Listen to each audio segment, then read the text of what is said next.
What's up, guys? This is Gorley from Steel City RC. I got some downtime, man. It's kind of rainy and crummy here in the northeastern United States. So I figured I'd do a once-over video on this Rampage MT brushless that I made here. All right, well, let's start off. Ended up getting a Castle 2028 motor, put it on there. I got a roller, brushless converted roller. And I already had a Kershaw mount on there. So basically I just used the spur that came with the Kershaw conversion. And then like I said, I put the 2028 motor on there. I believe that's a 14 tooth pinion. The XLX Castle ESC.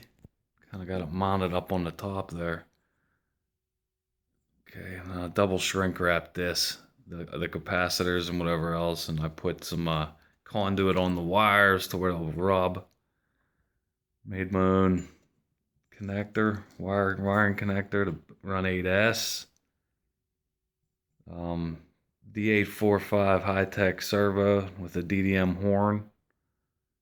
Futaba servo mount to fit it. Aluminum steering rack. Of course, I keep plastic up here. These I may go with aluminum, the steering knuckles, but I really don't know. I think I might just keep it plastic. Because on my other Rampage over there, the dang, these bolts come loose all the time. Loctite the crap out of them, they still come loose. And so, I don't know. I may go with the Pro shocks on here. I'm really not 100% sure. I just put some covers on them. But definitely on this brushless, I know I needed some aluminum housings, okay? I shimmed them, eliminated end play, got a good mesh out of them, used helical crown and pinion gears in there, you know what I mean? Because the straight cut ones just don't hold up, guys. Shimming it like that, it seems like it's holding up well. Again, everything's plastic. I did boot it though. I put some CV boots on here, and then out here. I believe those are off of DBXLE, which they're not the strongest. They don't last that long. I'm probably gonna end up going to the Hostiles again. Made for the Baja for them boots.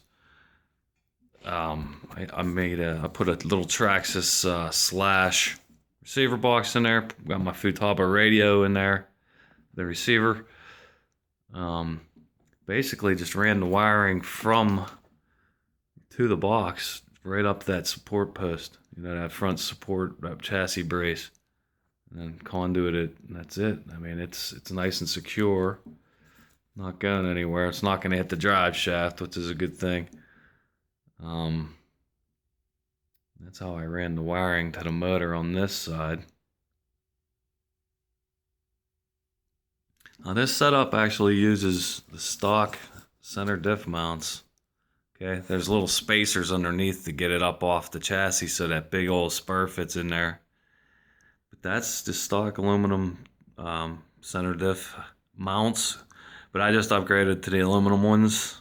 What else did I do to this? Oh yeah, failed to mention I made some chassis braces for the tower to tower here. Okay, that's half inch 75 aluminum. I made those out of, and then just drilled in the very ends here. Just drilled and tapped it, and then just ran bolts through where the shocks go. See? And then just moved the shocks in, which honestly, I don't notice any difference in the way this thing rides. Switching it from here to here. I've done it even before I put these on here on my gas version. Never really noticed any difference the way it runs, so doing it like this really helps this thing from tacoing, you know, like doing that whole pinch bend in the middle. Okay, did the diffs in the rear.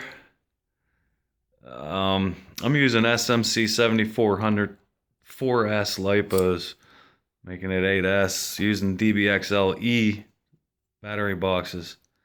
I know they're not the biggest battery box. I know a lot of guys like to run 10,000 mAh, and these, in my personal opinion, I get I don't know, 20 minutes runtime out of this, 18 minutes runtime. And by that time, the motor and everything's warm and it needs to take a break anyway. So just take it, I just take a break and go to another RC or whatever.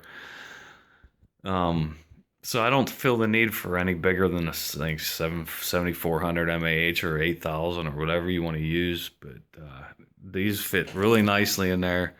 Good weight transfer, as you can see. It's like right down, I have it on either side, so it doesn't really feel like it has a high center of gravity. Yeah,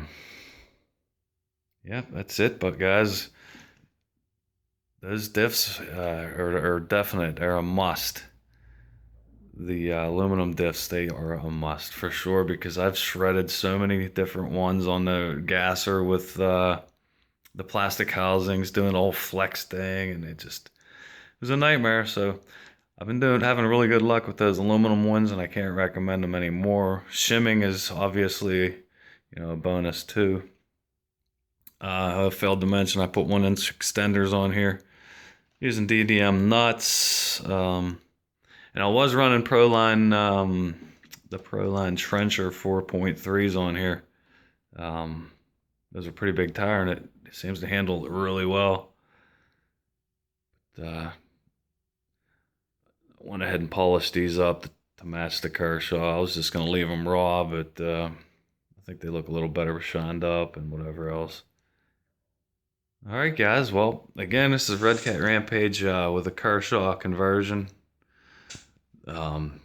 We got a couple other rigs in here. We got the Rampage MT gasser over there, and then we got the Losi MTXL, Losi DBXL. So that's gonna be my next project, guys. That's getting a pretty decent gas OBR engine in it and some FID housings and whatever else. So stay tuned. I'll be getting to that one next.